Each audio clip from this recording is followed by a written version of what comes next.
Is that clear? Are there any questions there?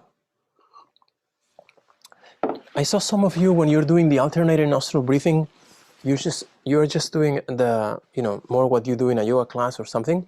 That's fine, but for these practices it's better to rotate the arms, because this further activates the channels of the sides. If you're holding your arm too close to the body, it's a very good practice, okay, but the practice that we do here is slightly different, because there's a set of acupuncture points that are on the sides that we actually want to activate. There's a very important acupuncture point here called Da Bao, the Great Embrace, and also to further activate the alternation of energy within the brain hemispheres. So that's just a suggestion that when you do these practices, I encourage you to do like this.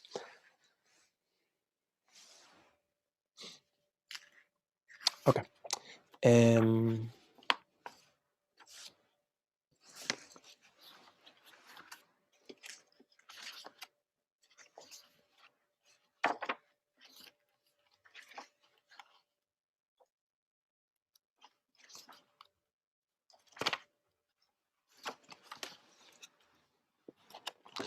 I want to read here in page 125, there's the Healing Smile in 4 stanzas.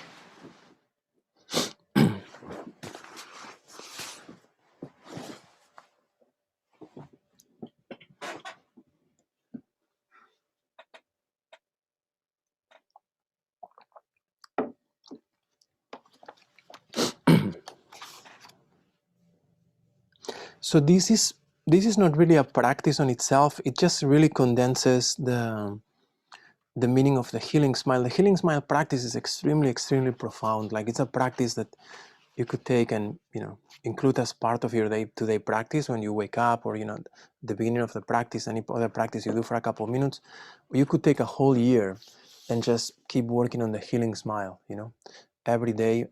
It's extremely profound. Profound means that can bridge your experience from the grossest levels, from the more denser levels, not gross but dense, to the more subtle levels and expansive levels of your awareness. So that's what profound means here.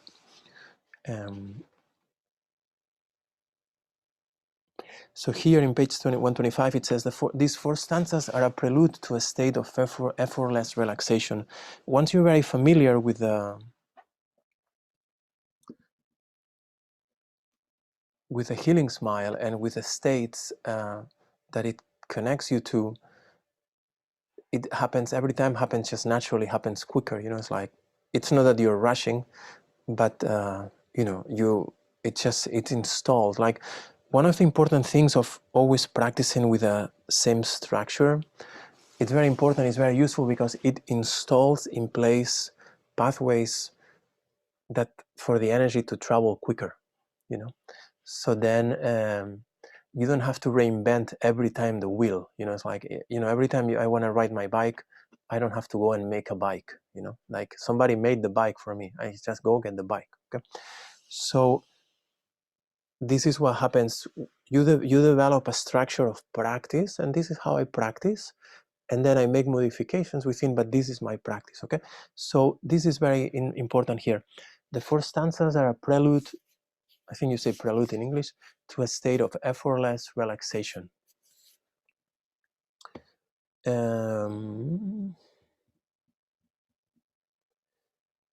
With the body relaxed and soft, alive, and the mind awake, present, we feel the space that emanates from within and expands in all directions.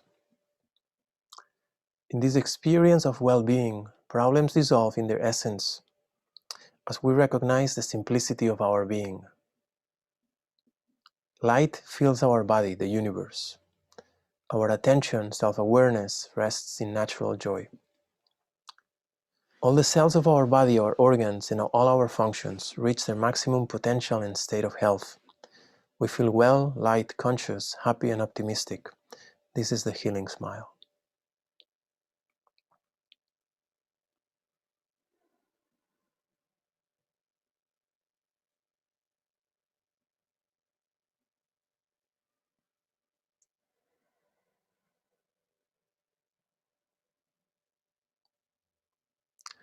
It's funny, I feel like I have to agree with myself. This is fantastic. You know, the beauty of all these things is like, I just feel so happy because, you know, I mean, I wrote these, but these are not things that I composed these 4 stanzas, but it's not something that I made up in my mind. You know, it's based on teachings that I received. So I never consider any of these things mine. You know, I cannot take credit or pride. It's this sense of, wow, this is actually really good. You know, this is fantastic. You know? So all these great yogis and yoginis, all these great teachers, they handed down this beautiful body of knowledge. You know, so. With the body relaxed and soft. So this is very important. Like, tension is tension, and you know, tension creeps up because of many reasons. There's physical tension that happens because of, you know, we do physical things. A lot of the tension just happens mentally because we think too much, or we worry, or, you know, we feel afraid. You know, so the main antidote to tension very often is not just try to rationalize why we should not be tense. That works a little bit, but you know, otherwise everybody will be very relaxed. The main thing for tension is just to bring a little bit of softness into it. You know, like we do with a healing smile. It's like you just smile there, even if it's like an ounce of, these Lego pieces that get super stuck together. You know, my kids love Lego, and we have all these Legos, and recently we just found out that there's a tool, that you put in between pieces that helps you separate them even when they are completely stuck. It's like a triangle that is very, very, very thin to a point where you cannot even see the tip. It's so thin, and it goes in between the pieces and it just pops the pieces open effortlessly. When I saw that, I said, man, all these years as a kid, like, throwing away pieces because I couldn't use them.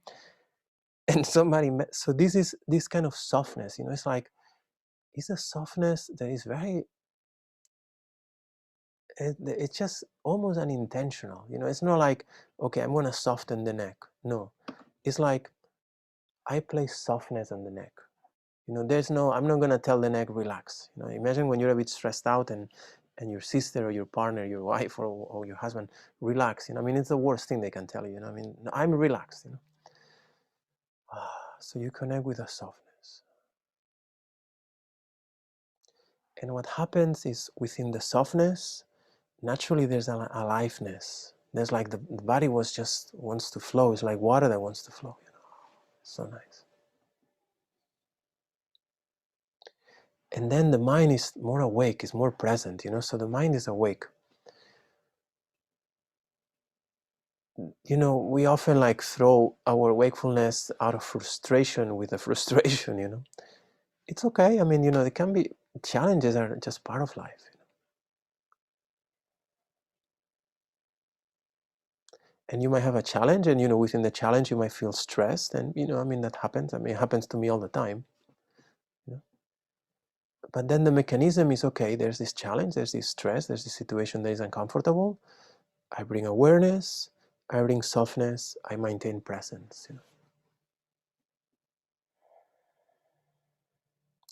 And then gradually there's this natural space. We feel this space that emanates from within, and that expands in all directions.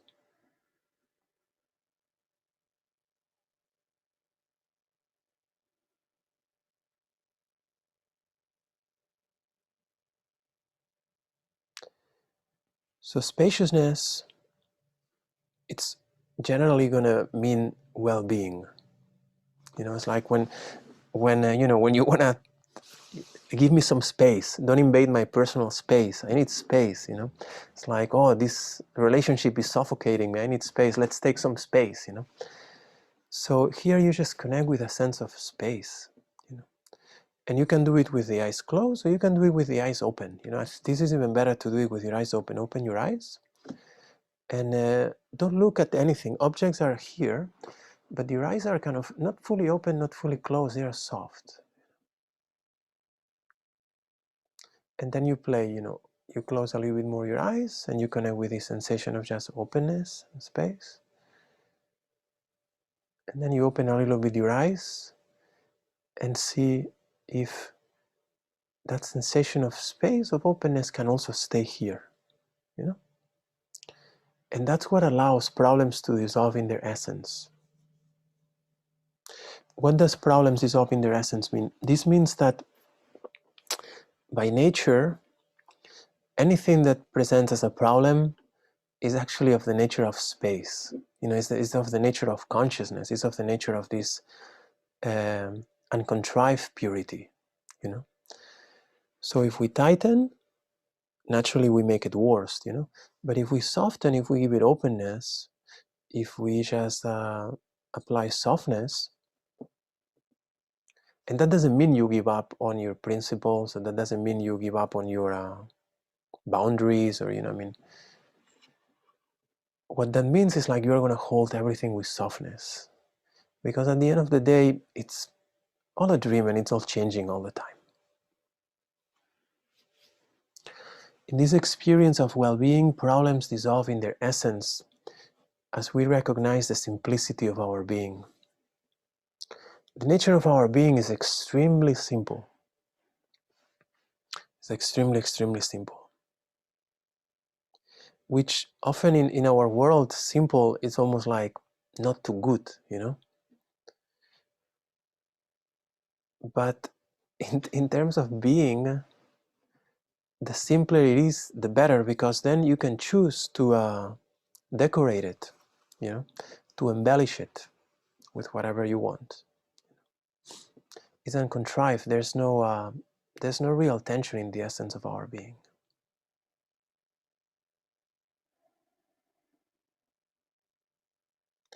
Light fills our body, the universe. This is extremely important. This is extremely profound. We in the previous chapter we did a practice called the body of space, and another practice that was called resting on the narrow gates. These practices point also to this experience of light fills our body, and this is not just light like you know, the light that we're envisioning from the sun, or, you know, the light of a you know, a lamp, or the light of the sun, the light of a flashlight. Here, light means awareness. There's consciousness. Okay, is this just being, experience of being? So experience of being fills our body and fills the whole universe, and we realize that this is one and the same consciousness. Our attention, self-awareness, rests in natural joy. So here there's an interplay that is distinguishing between consciousness and awareness, or self-awareness. This is very, very important.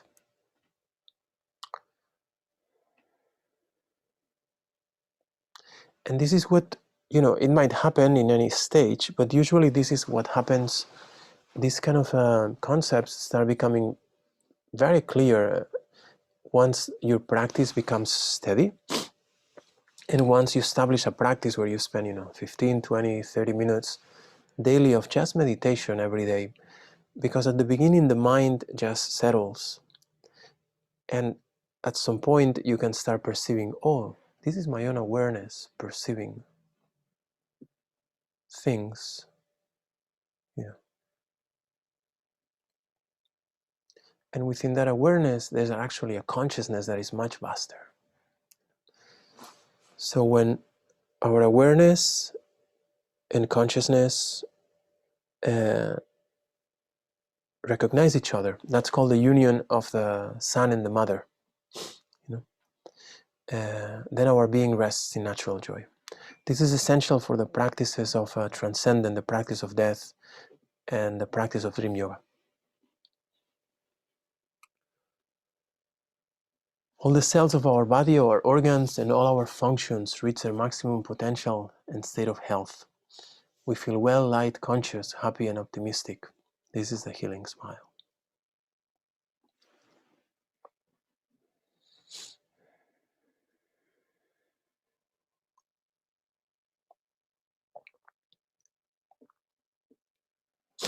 So this is something, you know, you might want to read every once in a while, or you know, maybe put by your bed and get in the habit of maybe reading before bed, this is something very good to read before bed, and go to sleep with that. No? Oh,